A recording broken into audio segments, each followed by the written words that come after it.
Guys, alam nyo,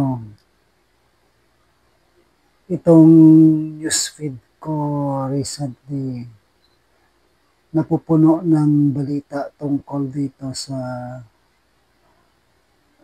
boxing match ko noon, ni General Torre, tsaka ni acting mayor ng Davao City na si Baste Duterte. So, nung una akala ko isolated news lang until na sunod-sunod na ang mga natanggap kong balita tungkol dito sa boxing match nga nila. So, ito naman ang aming page ng mga lawyers. May nag-share ng balita nga na naghahanda na itong si General Torre para sa boxing match niya with Baste Duterte. Kaya tayo naging curious na rin dito.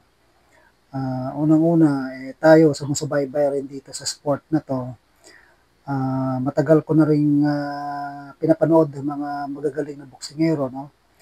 Panahon pa, I think the first time na nakapanood ako ng boxing, yung laban ni Sugar Leonard and Marvelous Marvin Hagler.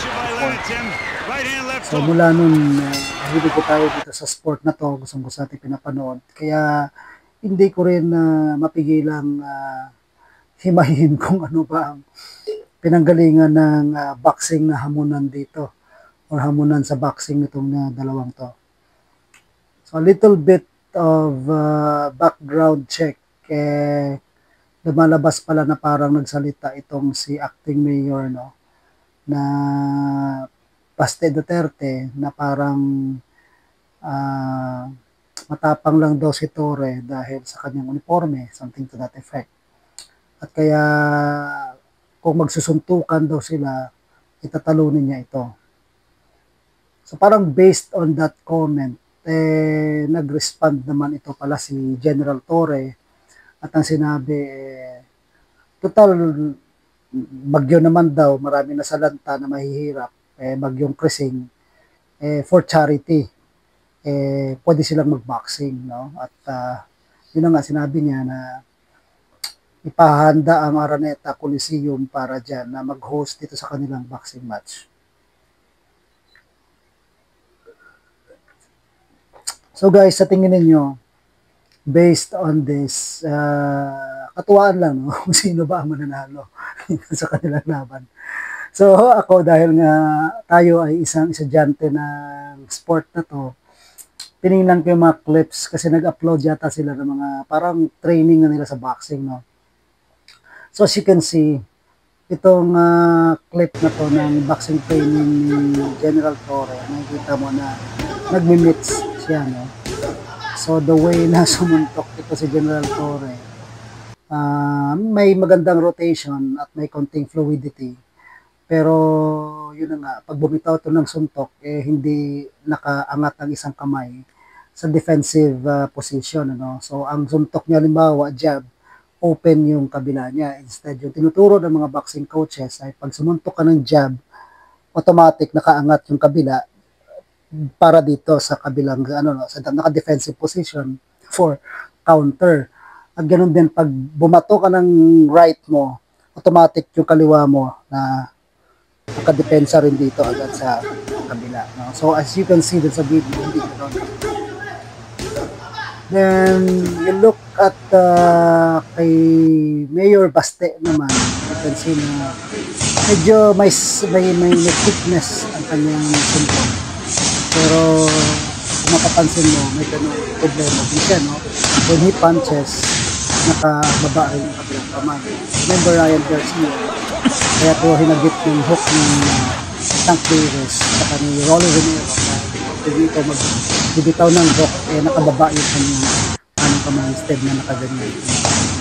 So, same thing, no? May ganung problema din. At saka may parang walang rotation sa kanyang hip si Mayor Baste. Tsaka yung kanyang kamay, pag nag-jab siya, hindi niya niro-rotate, no? So that means kapag hindi mo niro-rotate, yung shoulder mo hindi umaangat to defend your face against possible counter. Ang kanyang job, ganyan lang. No? So, well, nakakatuwa lang naman to. No?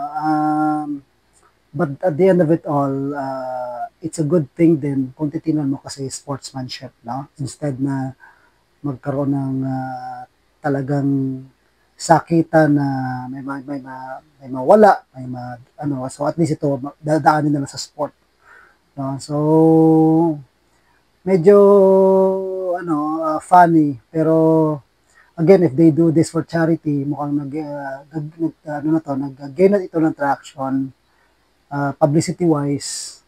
Baka may maging senador sa kanila dahil lang sa nangyayaring ito kasi it's a publicity, di ba? So any kind of publicity will definitely catapult any individual into a public position. Kayang-kaya kang gawing senador pag ganyan ka viral yung mga videos or issue sa buhay mo, no?